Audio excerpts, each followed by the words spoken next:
Glasovi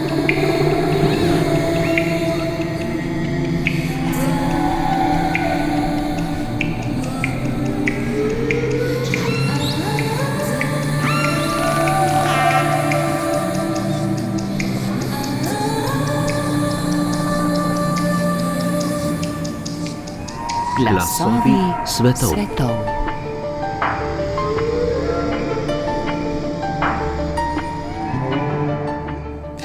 V širokem loku od Argentine do Indije, od Rusije do Brazilije, od Združenih držav do Izraela, do Evropi ne govorimo, političnemu življenju zdaj že lep čas dajo osnovni ton nacionalistične, populistične, mačistične, neliberalne in avtoritarne stranke, za katere se zdi, da konec koncev strežejo predvsem interesom oligarhov, lokalnih in globalnih. Nasprotniki teh novih, desno orientiranih političnih sil se sicer ne obotavljajo njihovih voditeljev zmerjati s fašisti, a izraz fašizem je vendarle obtežen s takšno zgodovinsko prtljago, s traumatičnim spominom na 20., 30. in 40. leta 20. stoletja, na tajno policijo, koncentracijska taborišča, zasužnjeno delovno silo, vojno agresijo, genocid in holokaust, da ni čisto jasno, ali so to vrstne diskvalifikacije, to vrstna zmerjanja, analitično pertinentna in politično učinkovita ali ne. Bolsonarovi, Modijevi, Trumpovi ali Putinovi podporniki pač lahko vedno opozorijo na že kakšno potezo, po kateri se njihovi voditelji očitno razlikujejo od zgodovinskih fašistov izpred 90. let in tako utopijo ost očitkov svojih oponentov. Ta retorična operacija se zdi precej spretna, precej učinkovita, a ob tem le ne gre pozabiti, da si njega dni celo Mussolinijeva in Hitlerjeva ideologija oziroma politična praksa nista bili podobni kot jajce jajcu. Zato si najbrž velja zastaviti tole vprašanje. Ali mora neka politika izkazovati točno določen, zaokrožen, končen seznam simptomov, da jo smemo po pravici označiti kot fašistično, ali pa fašizem vendarle obstaja v, pogojno rečeno, različnih barvah, različnih odtenkih. In če drži to drugo, katere širše poteze so skupne vsem fašizmom, tako tistim iz klavrne zgodovine 20. stoletja, kakor potencialno tistim, ki na svetovnem političnem odru delujejo danes. Natanko to je vprašanje, spoštovane poslušalke in cenjeni poslušalci, ki nas bo zaposlovalo v današnjih glasovih svetov. Do odgovorov pa bomo skušali priti ob listanju po knjigi Kako deluje fašizem, dobrih 7 let stari, globalno odmevni razpravi uglednega ameriškega političnega filozofa Jasona Stanleya, ki je pred nekaj tedni pod založniškim okriljem Mladinske knjige izšla tudi v slovenskem prevodu. Kako natanko ameriški filozof misli fašizem in kako s pomočjo njegove analize misliti našo zdajšnjost, bomo preverjali v pogovoru z novinarjem in komentatorjem časopisne hiše Delo, dr. Janezom Markešem, ki je slovenski izdaji Stanleyjeve knjige pripisal spremno besedo.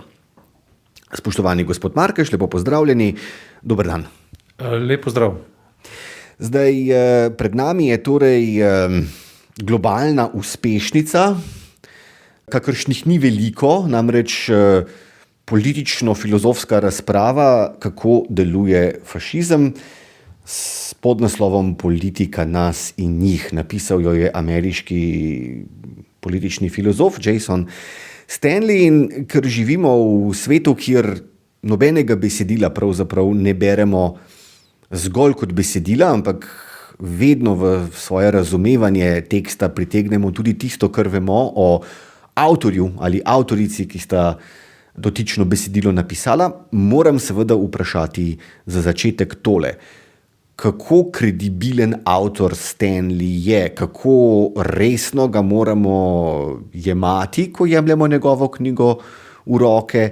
Je to človek, ki je preprosto samo zajahal konja Zeitgeista in spregovoril o neki pomembni temi, ali ima tudi vse ustrezne, primerne, akademske kvalifikacije na svoji strani. On je seveda visoko kredibilen avtor in to na različnih ravneh, seveda on je profesor filozofije, mislim, da se ukvarja celo z jezikom. Vendar to je njegova prva razprava na to temo, ki je namenjena širokim množicam. Ta knjiga, Kako deluje fašizem. Sam je navdih za to knjigo dobil v prvem Trumpovem mandatu, ne zavedajoč se, kako zelo aktualen bo postal že v drugem mandatu.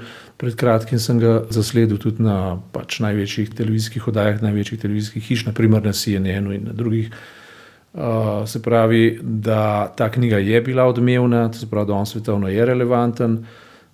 Interesantno je to, da je sam judovskega porekla, kar pomeni, da ima neko vpogled tudi v to, kar se dogaja na relaciji ZDA in pa Izrael. V času, ko je pa to pisal, pa on še ni mogel vedeti za Gazo.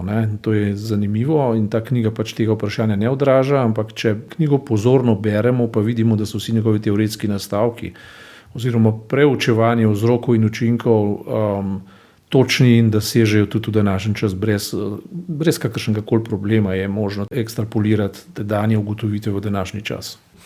Ja, da Stanley očitno misli resno svojo analizo, slej ko prej potrjuje tudi dejstvo, da se je kak mesec ali dva zatem, ko je bil Trump ponovno izvoljen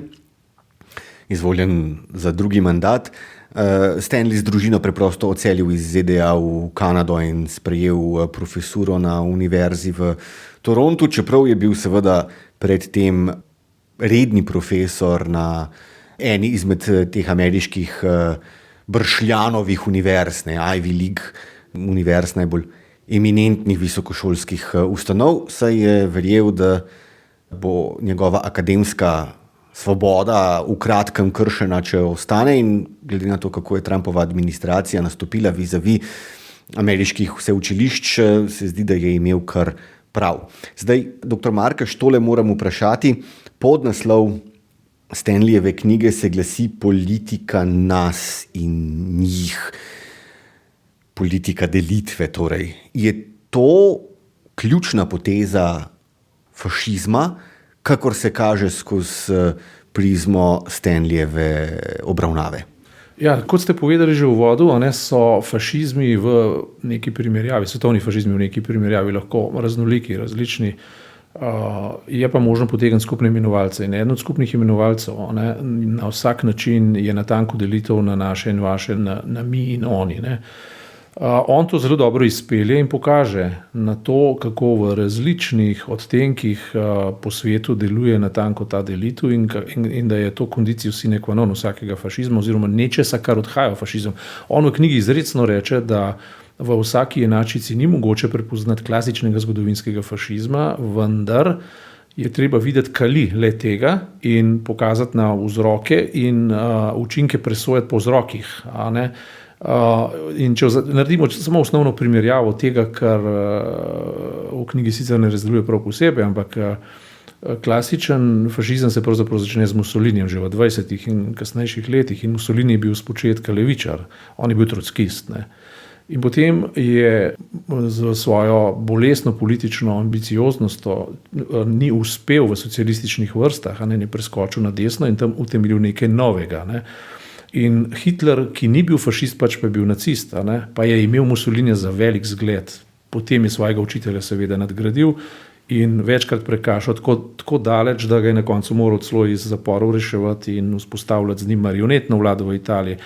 In Stanley hoče to pokazati, da je tisti vzgib, ki je pripeljal Italijo do fašizma in Nemčijo do nacizma, natanko v redukciji pameti, redukciji besednjaka, v redukciji govora, v redukciji jezika, kar v nadaljevanju pojasni z Kasirerjem, z enim od znamenitih filozofov in pa z Klempererjem, katerega delo smo dobili tudi v prevodu v slovenščini že pred leti, Lingua tertia imperii, ki natanko pokažete, kako teče siromašenje jezika, zato da ti lahko obvladuješ ljudi, ki zapletene probleme ne razumejo jih pa takrat, ko jih poenostaviš do tako majhne mere, da jih lahko razumejo. Se pravi, ko dobijo na kompleksno vprašanje enostavne odgovore, takrat se fašizem začenja. In takrat se delitve začenjajo na naše in vaše, na mi in oni.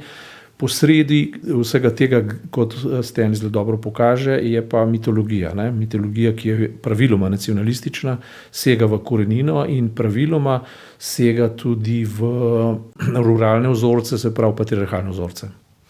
O patriarhatu in njegovih povezavah s fašizmom bova govorila slej ko prej še v nadaljevanju današnje oddaje, ampak pred tem moram vprašati tole, Janez Markeš. Človek bi si mislil, ne?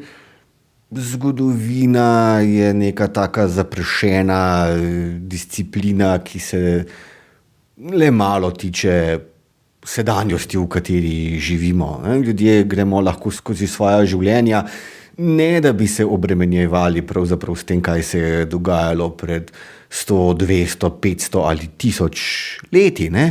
Ampak Stanley trdi, ne.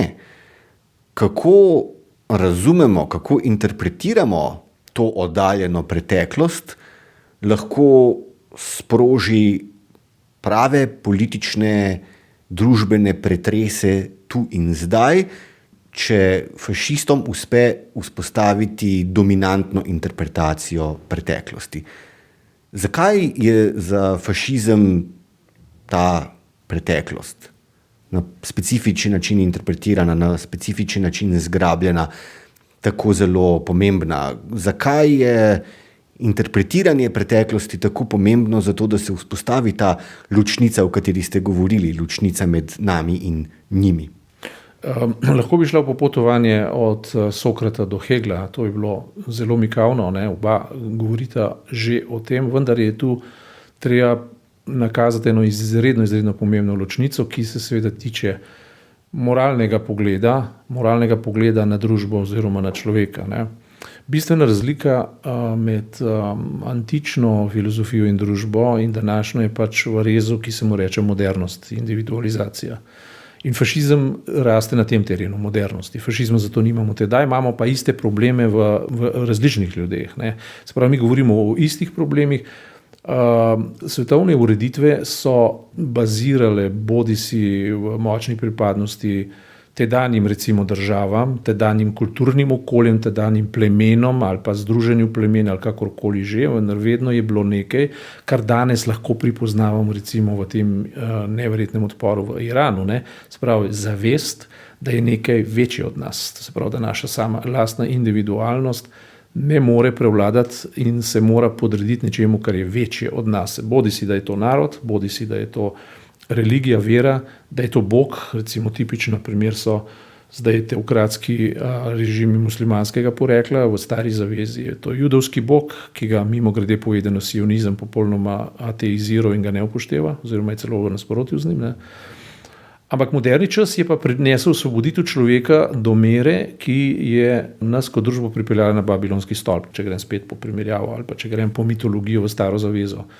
Namreč, kaj se je zgodilo na babilonskem stolpu? Na babilonskem stolpu je bila prva lastnost ljudi napuh. To se pravi, mislili so, da lahko zgradijo stolp, ki bo segal do Boga. To pa ni mogoče. In kaj se je zgodilo? Zmešali so se jim jeziki. Govorili so vsak po svoje o istih stvareh, vendar se med sabo niso več razumeli. Ne, da so eden govoril italijansko, interesantno je bilo recimo italijansko, francosko, nemško, kakorkoli že, včasih je bila latinščina, včasih je bila grščina, včasih je bil nek enotni esperanto, danes je to recimo da angleščina, ampak vendarle prispodoba deluje na tej ravni, da ljudje, ki so neizobraženi in se ne prizadevajo za to, da bi prišli do univerzalnega jezika, preprosto ne razumejo jezika drugih.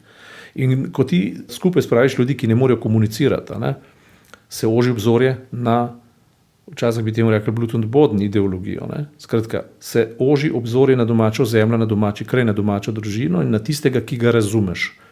Torej, to je en vidik, bolj pomemben vidik od tega pa je, da je v modernem času dejansko prišlo do potrebe po tem, kar je postuliral že Hobbes v Leviatanu. Človek je namreč človeku volk, homo homini lupus, in zato, da Leviatanova stava je pač ta, da se je treba odpovedati lastni suverenosti in jo dati v roke nekemu drugemu suverenu, zato da se med sabo ne bi pobili.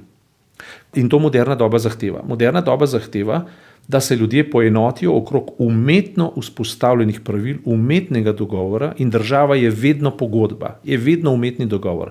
Druga svetovna vojna po času fašizma in nacizma 20. stoletja pa je narekovala mednarodno pogodbo. Tako je nastala Organizacija Združenih narodov. O tem Stanley zelo veliko govori.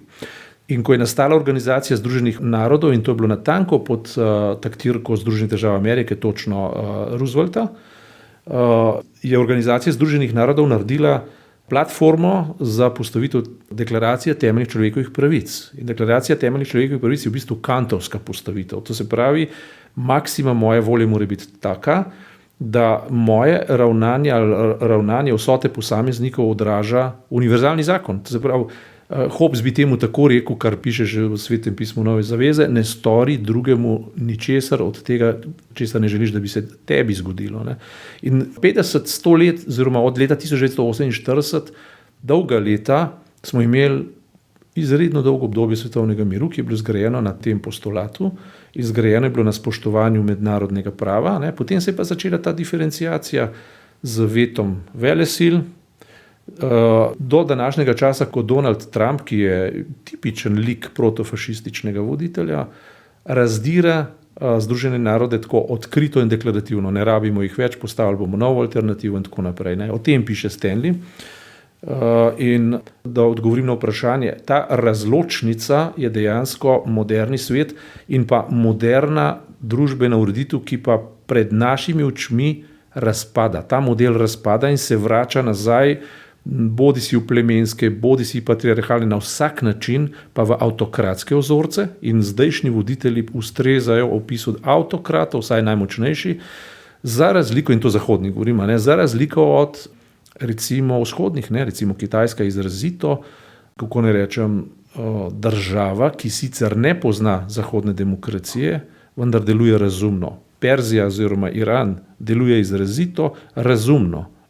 Se pravi, v času, ko bi lahko izgubili glavo, oni ne izgubljajo glave, od njih slišimo jasna stališča, skratka popolnoma nasprotje od tega, kar fašizem ponuja. Fašizem ponuja pa kapricioznost, avtokratstvo, celo odpira vrata psihopatskim osebnostim. Mislim, danes bi zelo težko, če bi naredili recimo nek psihološki test, o tem so v Ameriki psihologi in psihiatri raziskovali že v 60-ih, predvsem v 70-ih letih, skozi pojav tedanje narcisistične kulture, ne, in opredelili tako imenovani pojav borderline personality, se pravi ljudi, ki hodijo po robu med realnostjo in nerealnostjo, vendar še vedno premorejo preizkus realnosti, zato jih ne razglasijo za psihotike ali pa razglasijo za psihopate, ampak za borderline personality. O tem je Žižek pisal že leta 1987 v knjigi Jezik, ideologija in Slovenci, ko je v bistvu ta problem iz Amerike prinesel sem, in pri nas je pa pač analiziral krekovski karakter slovenskega naroda.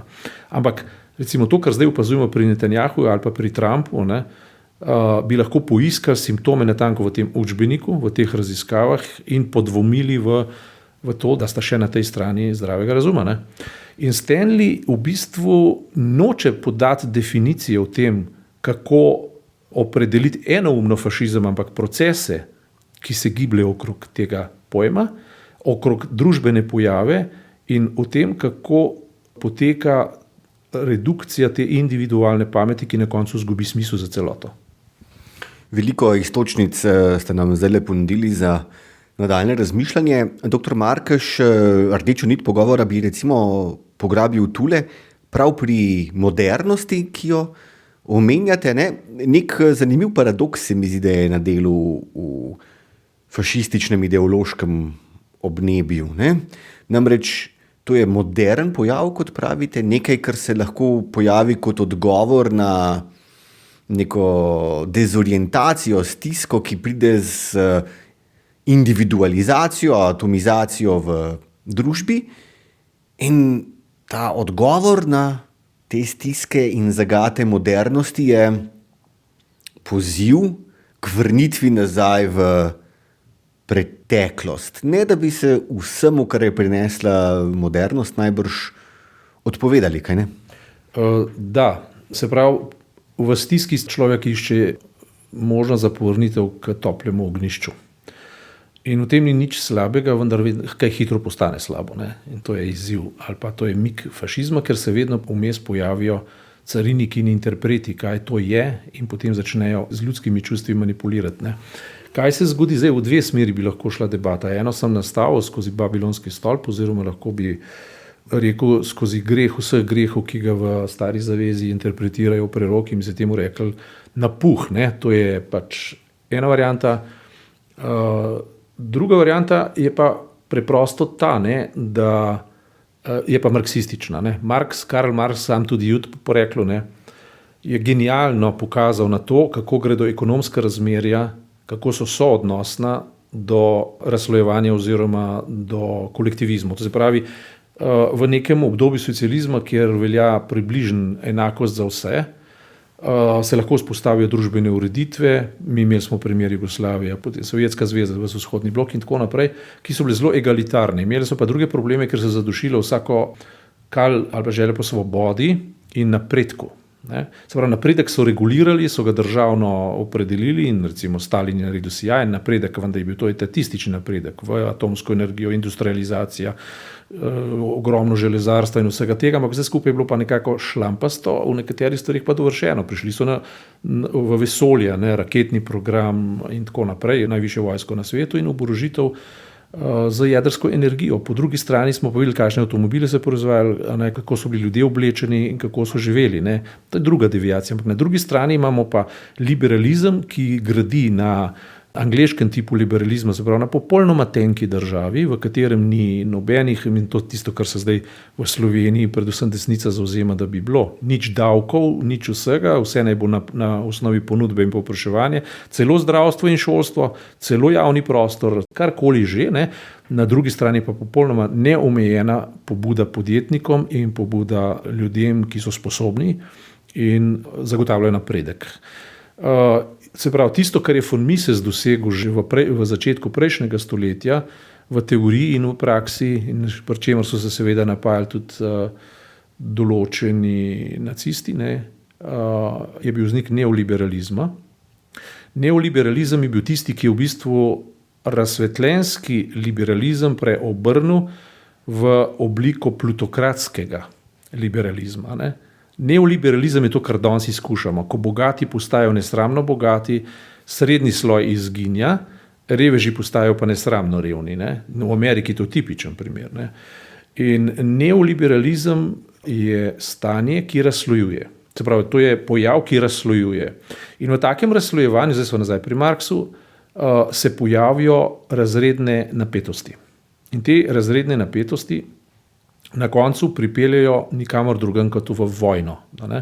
In ko enkrat kapital naraste do neobvladljive točke, in to je tipičen primer, ne vem, leta 27, 28, potem pa v 30 letih, ni fašizem nastal kar tako. Povzročil ga je kapital, ki je šel v bankrot, ko so se borze zrušile, ko se je v Italiji pojavila nesramno velika in globoka brezposelnost.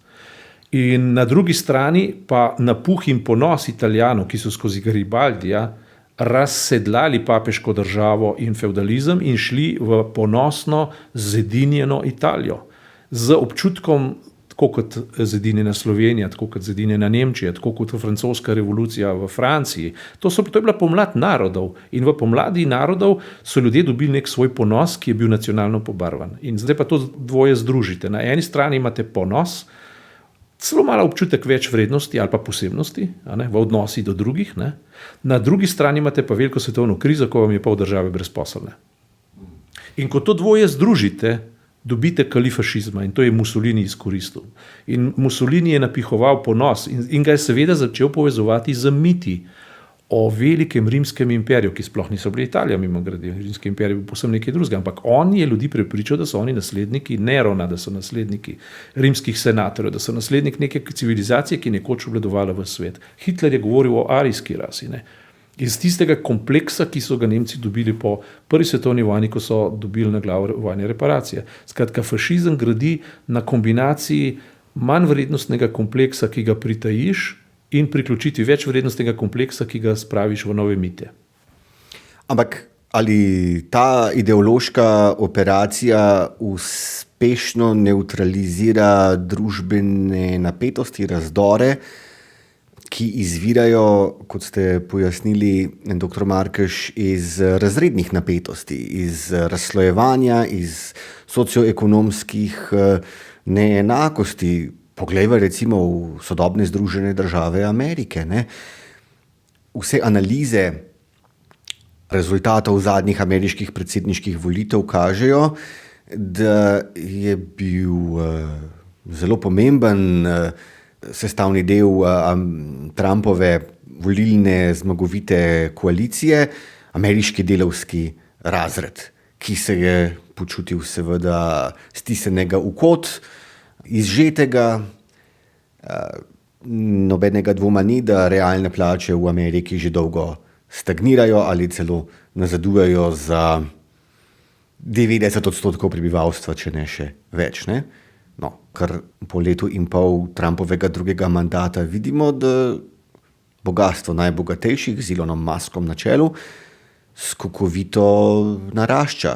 Sprašujem se, ali ljudem, ki so na robu obupa, res pomaga, jih res tolaži dejstvo, da lahko o sebi razmišljajo kot o pripadnikih največjega naroda, kadarkoli v človeški zgodovini, z najmočnejšo vojsko, kadarkoli v zgodovini, s posebnim historičnim poslanstvom, ki da ga Amerika ima, ko pa pač je rezina kruha na njihovih mizah vsak dan tanjša, medtem ko je Muskova seveda vsak dan debelejša. Ja, zdaj ste kar zadeli bistvo problema in jedro tudi Stanleyjeve knjige, ne, ki preprosto pripoveduje, kakšne so kali fašizma. Čeprav on reče, mi danes o klasičnem fašizmu v Ameriki ne moramo govoriti, ker je pač zgodovinsko neprimerljivo, je pa vendar po kaleh primerljivo. Ne? In dejansko se v Ameriki dogaja natanko to, kar se je v 30 letih dogajalo v Italiji ali pa v Nemčiji, popolnoma na enak način. Še več, 30% belih Američanov je prepričani, da so beli Američani najbolj zapostavljena skupina v Združenih državah Amerike, piše Stanley, in hkrati govori o tem, ne, da jih najbolj ogroža recimo LGTB ideologija, identitetna, spolna ideologija in tako naprej, kar je popolnoma v nasprotju z vsakimi resnimi dejstvi. Ne. Naslednja stvar, ki je izredno zanimiva, je religiozni, kako ne rečem, lok, ne, ker zveza med Izraelom kot sionistično enklavo in pa med krščansko Ameriko je zelo simptomatična, strašno nezdrava, vendar do sedaj dobro delujoča. Ne. Se pravi, mi imamo sioniste, ki so v bistvu ateisti, ki so v bistvu zanikovalci božjih postav, ne, ki križa preroke, ne tista, ki preroke vzpostavlja. Ne.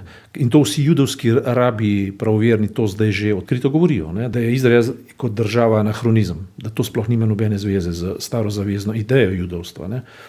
Ampak hkrati je sionistična država naredila pakt z krščanskimi sionisti, pretežno iz protestantskih vrst, katoliki so tukaj bolj zadržani v Ameriki, ampak naredila pakt celo do take mere, da so nekateri skrajneži v Združenih državah, krščanski skrajneži, prepričani, da je zdaj prišel čas za drugi Kristusov prihod, za Armagedon, ki bo pa prišel po bratskemu narodu in to je po Judih. Ne? In so zdaj bili prepričani, da je vojna z Iranom natanko to.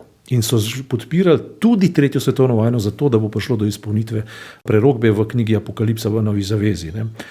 O tem je zdaj zelo veliko govoril Jeffrey Sachs, ki je sam Jud in se je zgražal na tem, je tudi te stvari analiziral, tako je tudi zbudil mojo pozornost, zato star šel študirati. Ne. Ampak paradoks je pač ta, ne, da so pripravljeni narediti zavezništvo za sionistično državo, ki je prvo, kar je praktično ateistična, moderna, sionistična in sploh ni več kužni subjekt, ampak ima sama država, ki izganja kužne subjekte, izganja Palestince, izganja vse na Bližnjem vzhodu, sovraži muslimane, napada kristjane v Libanonu. Skratka, paradoksi se kopičijo. Paradoks na paradoks, v ozadju vsega pa ni nič drugega kot kali fašizma. To, kar Stanley piše, se pravi, gre za to, kar ste povedali, ne, da je rezina njihovega kruha vedno tanjša, smisel izgubljajo, supremacistična logika se izčrpuje, zaradi tega, ker ne prijemlje. In kaj v redukciji vseh teh mitov, ne, ali pa v izginjanju, izpohtevanju vseh teh mitov rabijo določitev kužnega subjekta. In kužni subjekti, da je pa še stvar toliko bolj zapletena, kužni subjekt v nacistični Nemčiji so bili Judje. Danes pa v Ameriki niso kužni subjekti Judije, ampak so Palestinci, oziroma so muslimani, oziroma so zdaj Iranci, prej so bili Iračani, potem so bili Libici, vse pod taktirko Benjamina Netanjahuja in pa sionističnega lobija, ki je v Ameriki pod AIPAC-om praktično sistematično, se pravi, podkupoval oziroma zasedal kapital, zasedal medije, zasedal advokatske zbornice in podkupoval senatorje oziroma politike z visoko plačanimi kampanjami. Ne. In to se ne izmišljujem, jaz to berem v ameriških medijih. O tem se ogromno govori in kar je najbolj čudovito pri vsej stvari, o tem najbolj odkrito govorijo Judje. Zaradi tega, ker nočejo biti del te prevare, da bi še enkrat padli pod krivdo, da so pri tem sodelovali in so Judje, od Judov, recimo Bernie Sanders je Jud, Jeffrey Sachs je Jud. Ne. Skratka, mi imamo cel kup Judov, ki rečejo, ne, vrednote demokracije pa mi ne bomo predali v roke fašistom, v roke sionistom, sionizem je herezija, to ni to, mi smo pripadniki moderne države, mi smo Američani, mi se ne bomo delili na takih načelih. Ne. In zato so vse vključujoči, oni gradijo na toleranciji.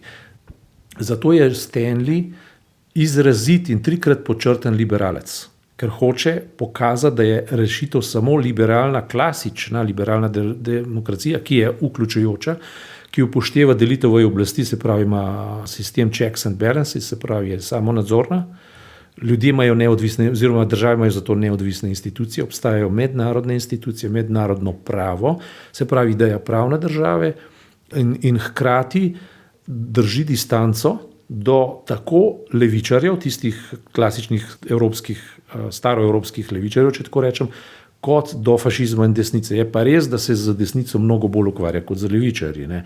Ampak ideja tolerance, recimo, s kakšno pravico ti danes nekomu odvzema življenjski prostor, če pove, da je gej?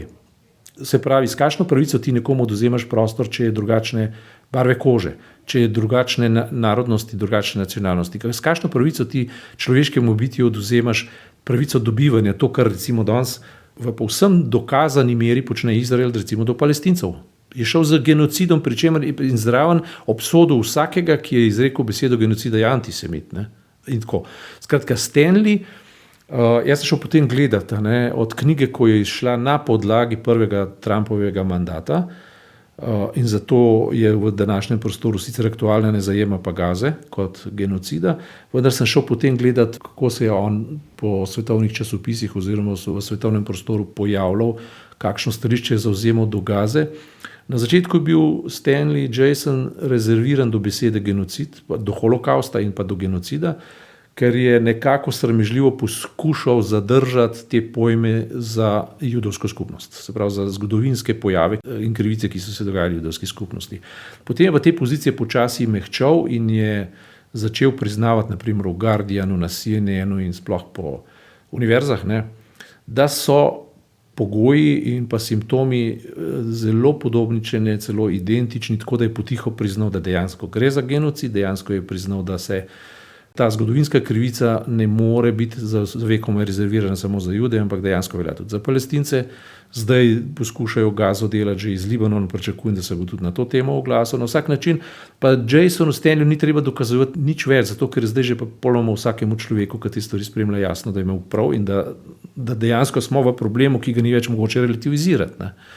In to je vrednost te knjige. Ta knjiga je prišla v naš prostor tudi, to ni tema najine debate zdaj, ampak natanko v času, ko se pri nas dogaja potencialni prelom, se smo že nekajkrat imeli, se pravi, tudi slovenska družba se sooča z redukcijo jezika, z povečevanjem sovražnosti v nekem delu politike, z razslojevanjem ljudmi, z protibegunsko retoriko. 2016 se spomnim, kakšna grozna protibegunska retorika je bila. To je takrat, ko smo nekateri hodili na Dobovo sprejemati begunce in jim pomagati. So takrat rekli, da bodo tukaj posiljevali naše ženske, da bodo tukaj praktično okupirali naš omiljeni Triglav in da bodo zasedli Bohem, Bled in vse tako naprej. No, od leta 2016 do 2026 je preteklo 10 let.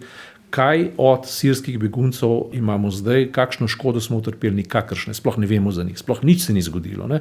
Imamo preizkus časa. Ne. In kako deluje fašizem, knjiga, ne, je playbook pravzaprav za prepoznavanje simptomatike, ki je aktualna v vseh okoljih, v vsakem času, tudi pri nas in točno v tem trenutku. Ampak, doktor Markaš, lahko si predstavljam, ne? Predvsem zato, ker je eno izmed pogostih obeležij fašističnih političnih gibanj, fašističnih ideologij, antiintelektualizem. Predstavljam si, da bi lahko kdo rekel, seveda, super, ne? Stanley lahko zelo pronicljivo analizira politične fenomene in simptome v zdajšnjosti, vleče paralele z historično izpričanimi fašizmi, opazi podobnosti ujemanja konkordance, ampak vse to je bob ob steno.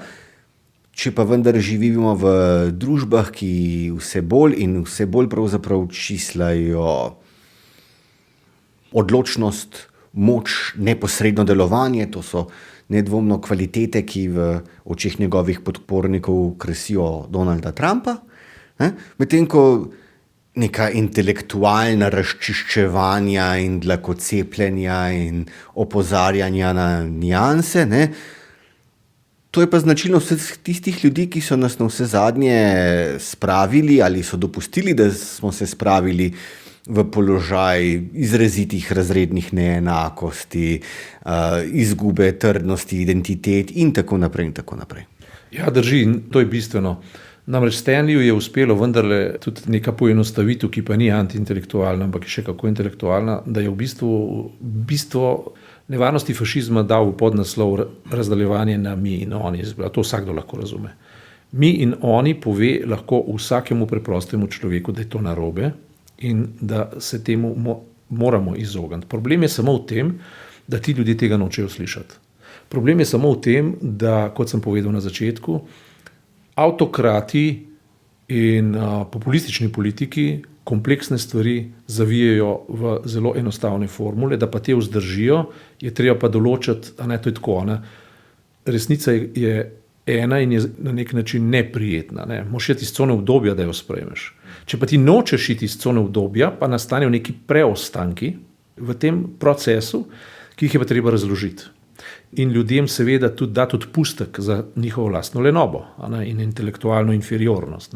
In ti odpustki grejo vedno na račun vzpostavitve tako imenovanega kužnega subjekta. Se pravi, Židje so za vse krivi.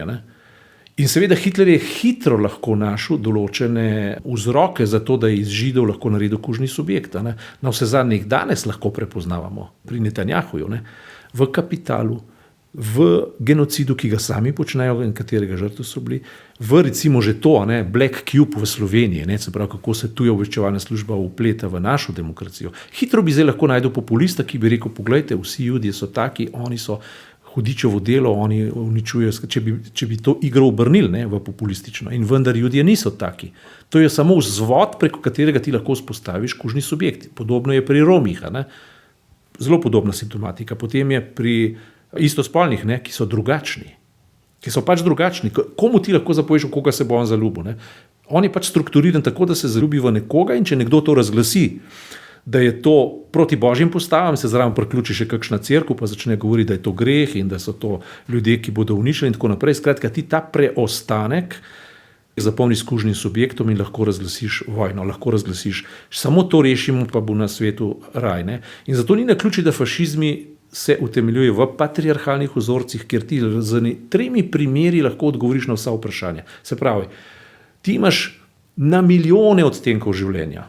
In ko ti enkrat reduciraš vse te milijone odtenkov na 3 vprašanja, na geje, na kužni subjekt, recimo na begunce, pa na cigane, pa na še nekaj temu podobnega, si v 3 potezah rešil vse probleme tega sveta. In to fašizmi počnejo, to nacionalizmi počnejo. In zato se utemeljujejo v patriarhalnih vzorcih, zato ker patriarhalni vzorci imajo, ve se, kaj je družina, je oče, je mati, je otrok, vse drugo nas ne zanima. Stvari so mnogo bolj kompleksne. Na vse zadnje, če bi to bilo tako enostavno, zakaj se potem vsak 3. zakon loči, zakaj se ljudje skregajo, zakaj ni raj na zemlji, in zakaj tradicionalne religije isto počno.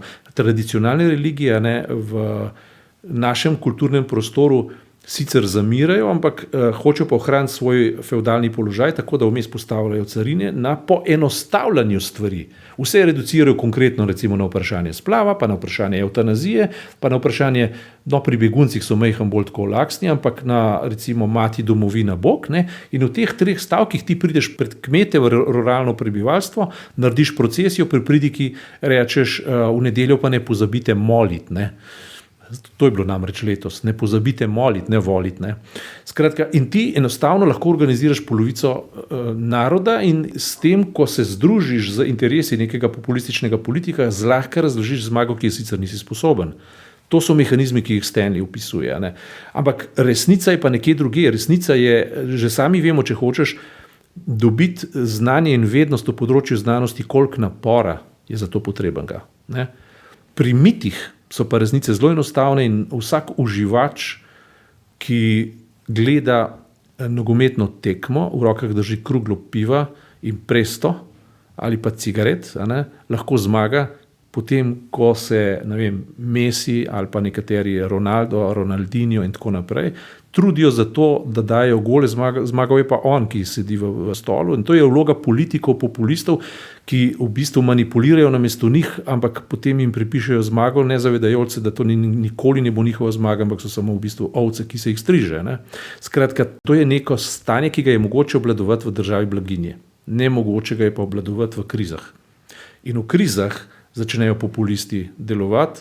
To je poligon za vse sorte borderline personalities, to se pravi mejnih osebnosti, psihopate in podobne stvari, ki vidijo svojo priložnost. Tukaj vidimo lahko Mussolinija, tukaj lahko vidimo Hitlerja, lahko vidimo Trumpa, lahko vidimo Netanyahuna in te stvari se praviloma pa ne tako dolgo časa tudi končajo, ampak za sabo lahko puščajo razdejanje. In svet je ta trenutek pred 3. svetovno vojno. Ni nujno, da se bo zgodila, ampak smo pa na pragu. Tega se moramo pa zavedati. Ne? Ja, sej prav, ker se zlagoma bližava sklepu najnega današnjega pogovora, dr. Janez Markeš, prav o tem sem hotel še govoriti, namreč iz leta v leto in že lep čas tako, ne, se zdi, da je nebo nad planetom vedno bolj zagrnjeno z nevihtnimi oblaki. In če pomislimo, ne, na to součinkovanje različnih kriz, okoljska kriza je ena taka kriza, druga je gotovo deindustrializacija v starih industrijskih centrih od ZDA do Rusije. Tretja je seveda vzpon umetne inteligence in njenih zastrašujočih potencialov, pa ne gre za nadzor nad našimi zasebnimi življenji ali seveda za razgradnjo delovnih mest, na katera smo lahko računali še do včeraj. Ne? V takšni konstelaciji, ne, kako vztrajati na okopih pri branjenju torej liberalno-demokratičnega družbenega modela, ko pa se zdi, da so izzivi, ki so pred nami, tolikšni, da parlamenti, politične stranke, ustavne ureditve, podedovani iz 19. in 20. stoletja, iz razsvetljenskih liberalnih tradicij, tem izzivom kratko malo niso kos. Stanley, hočem reči, lahko še tako pronicljivo analizira, kaj se dogaja, ampak ali ta analiza lahko ponudi tudi uporabna orodja, kako iti naprej v prihodnost? Lahko in to tudi počne. In magična beseda, ki jo bom zdaj izrekel, oziroma to sta magični dve besedi, ki jih izrekam, sta civilna družba. Namreč politika se je ujela v svoj lastni krog, ker demokracija ni več demokracija, ampak je plutokracija ali celo z nekimi oligarhičnimi nameni, in to povsod po svetu. Služijo kapitalu. In tisto, recimo, če vzamemo Ameriko za model in Slovenija v tem smislu ni nič drugačno, mogoče celo lahko vzor Ameriki, oziroma Amerika v določenem smislu, Slovenija vzor in obratno nazaj. Kaj se v Ameriki dogaja? Ti imaš filmskega igralca, in to je samo en primer, ki je izredno dober, ne? Recimo Robert De Niro. Ne? On se pojavlja skoraj vsak dan z idejo, pojdite na cesto, rečite ne, no kings, No kings. Recite Trumpu ne, Trump je norec in milijoni ljudi gredo na cesto. Ne. V Sloveniji, če ne bi civilna družba intervenirala v zadnje volitve, bi bilo povsem drugače, kot je zdaj, pa že zdaj je zapleteno. In jaz mislim, da bo naslednje obdobje, naslednja 5 letka, če po kitajsko rečemo, ne, na svetu bo pripadala civilni družbi in zahtevi ljudi po spremembah, ki bodo morali iti nazaj na razsvetljenske temelje. Se pravi, vse knjige, vsi avtori, ki so lahko se v glavnem filozofi premikajo svet. Ne? Ampak se na prvi pogled zdijo, kot da so prezapleteni, da jih ljudje ne razumejo, imajo pa izjemen impakt na tiste ljudi, ki hočejo vedeti in ne razumejo in potem razumejo, oni lahko delujejo naprej. Civilna družba je praktično utelešenje besed, ki jih filozofi izgovarjajo, zdaj tudi sami pripadajo civilni družbi. In v moderni družbi je civilna družba osnova vsega. Ne? 3 veje Montesquieuovske oblasti, sodna, zakonodajna in izvršna, se je reducirala praktično samo še na izvršno, ki je hkrati že vse 3 vsebuje, saj je sama zase misli, da je to tako. Ne? Hkrati pa v ustavi piše, da vlada ljudstvo in če to ni tako, mora ljudstvo doseči, da vlada. Ne sme se pustiti poenostaviti na vlogo ovac, ki se jih striže. To je pač urbani moment. Ne? Moderna družba bo pač morala operirati z urbanim momentom, zaradi tega, ker so mesta tudi v moderni zgodovini sestavlja novo Evropo, novo zgodovino, demokracijo in tako naprej. Ne? Žal je to tako in bi bilo dobro, da bi tudi v ruralnih okoljih bilo nekaj več tega razsvetljenstva, ampak če se bodo mesta, če se bodo ljudje, ki hočejo slediti razsvetljeni misli, ki hočejo iskati resnico, in resnica je vsebovana v znanosti, je vsebovana v filozofiji, je vsebovana preprosto v moralnem zakonu, ki je univerzalen. To je stara kantovska stava. In seveda v dialektiki, kot jo je tudi razglašal Hegel, vendar je usmerjena k dobremu, ne? K samoizpopolnjevanju, k nečemu višjemu, k nečemu več, to kultura počne. To počnejo ljudje dobre volje in mimogrede v malih odtenkih gre tudi za to, kar v Ameriki rečejo kindness, prijaznost, da se ljudje pozdravljamo, da se lepo obnašamo eden do drugega, ne da smo skozi v razmerju homo homini lupus, kot je Hobbes napisal, človek človeku volk, ali tako kot v naši politiki, da smo skozi v teorijah zarote v tem, da eden laže, da eden krade, da je ena sama korupcija, da je sama negativa. To ni življenje, to je šele politiziranje. Ne? Skratka, civilna družba je tista, ki lahko pripomore k obratu. Ne? Zdaj moram pa nekaj bistvenega še povedati. Desnica nikoli ni samo hudič. Nikoli. Desnica je tudi reakcija na to, kar je liberalni demokraciji in levici spodletelo. Tipičen primer je Amerika. Joe Biden je bil tako slab predsednik in sam zase je rekel, jaz sem sionist. Se pravi, demokrati so bili sionisti. MAGA, ki je danes, se jo razume, kot da je predsoba fašizma, ne, je zdaj največji nasprotnik Trumpa, ne demokrati. Demokrati se borijo za oblast, MAGA se pa bori za svojo resnico, ki jo je Trump zlorabil. Ne. In tudi v Sloveniji jaz ne bi gledal v desnici samo vse nekaj slabega, ampak kot priložnost za to, da se jih na platformi humanizma povabi ljudi dobre volje, če tako rečem, ne, v dialog in sprejemanje različnosti. Če ne bojo pa vedno populisti lahko ribarili in strigli ovce. Ljudi je treba spoštovati, med sabo se je treba spoštovati. In če kaj Stanley v svoji knjigi hoče povedati je to, sprejmimo moderne osnove liberalne demokracije, v katerih se lahko spoštujemo v različnosti. V različnosti lahko tudi sobivamo in ustvarjamo boljši svet. Ne vem, če Stanley veliko sicer govori o vplivu, ki ga imajo fašistoidne politike ali politična gibanja na krščansko dediščino, ampak preden zaključiva dr. Markež, vendarle moram vprašati tole.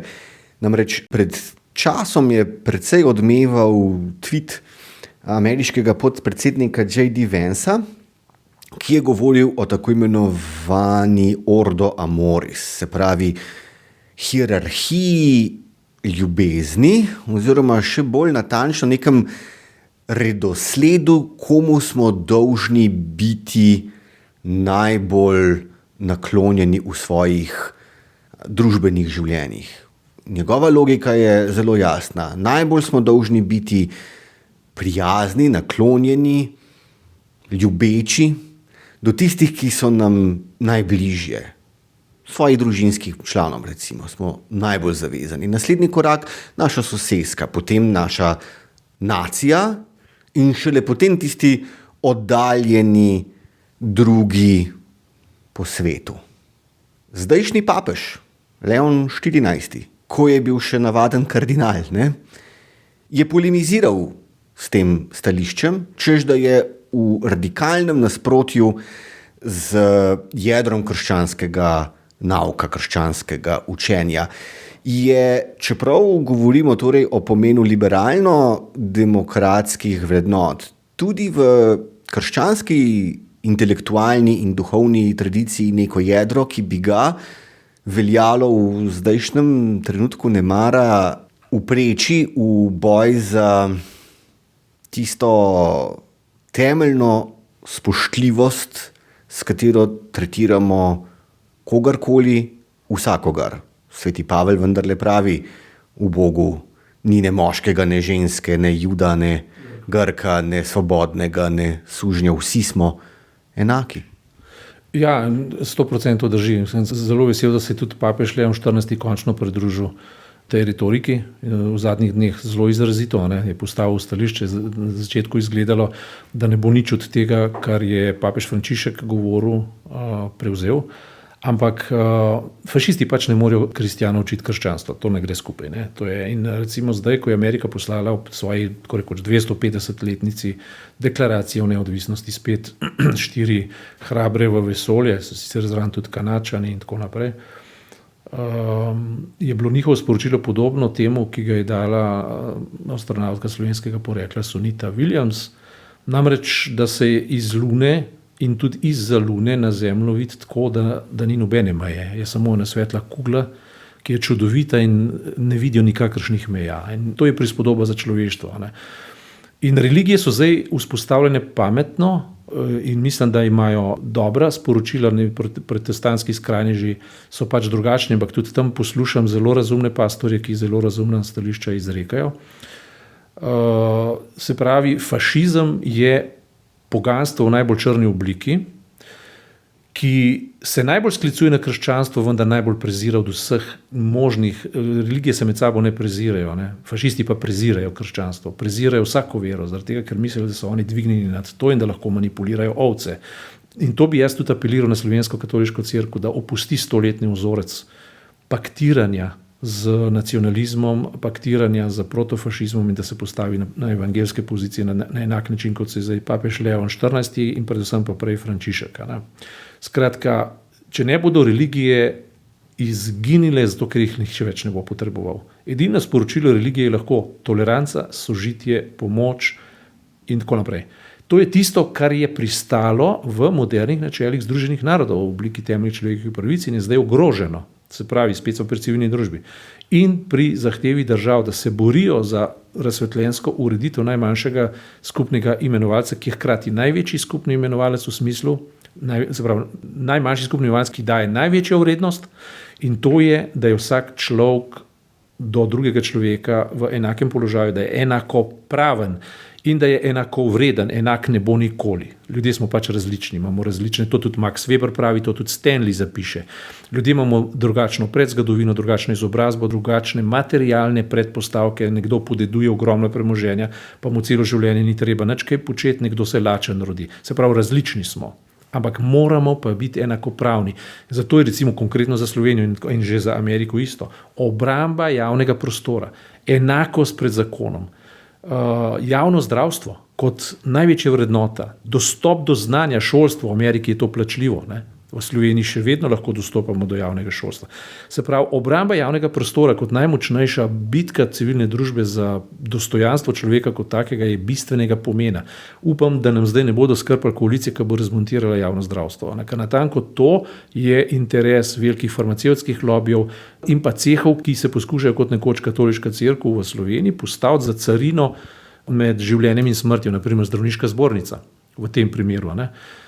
Zdravje je pravica ljudi in dolžnost države je, da ga zagotavlja. Če nekateri zdravniki s tem ne morejo, nočejo sodelovati, ne grejo na trg in naj na trgu prodajo plastične operacije. Država pa mora poskrbeti za osnovnega duha enakosti ali pa enakopravnosti in pa enakovrednosti med ljudmi. Ne more nekdo umreti zato, ker si ne more privoščiti zdravljenja raka ali pa si ne more privoščiti zdravljenja sladkorne bolezni, naprimer, V Sloveniji je to urejeno, v Ameriki ljudje za to umrejo. Zato, ker jih stane tam $600 na mesec in jih nimajo. Ne? Skratka, to so bazične stvari, v katerih se. In to na vasi, v ruralnih okoljih, če jim to tako razložiš, bodo to razumeli. Ne? Ko bo pa prišel politik pred volitvam, naredil gasilsko veselico in bo začel prodajati strahove pred begunci, ga bojo pa njega volili, ki jim bo potem zdravstvo razdaril. Ne? To se pravi, to so izredno pomembne stvari in če se vrnem nazaj na vprašanje, ne, ali ima Stanley in pa intelektualci še kaj zapovedati, še kako imajo zapovedati, ker potem ljudje dobre volje lahko razumejo in potem naprej govorijo pravilne stvari. Dr. Janez Markeš, hvala za tale pogovor in za vsa pojasnila. Hvala za vabilo. Vam, spoštovane poslušalke in cenjeni poslušalci, pa seveda najlepša hvala za pozornost. Srečno!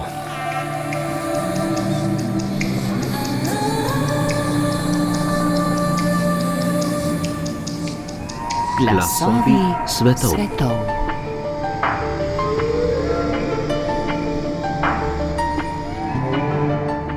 S tem smo prišli do konca tokratnih Glasov svetov, oddajo, ki lahko prisluhnete tudi v obliki podcasta ali jo poiščete na spletni strani programa Ars, sem pripravil in vodil Goran Dekliva.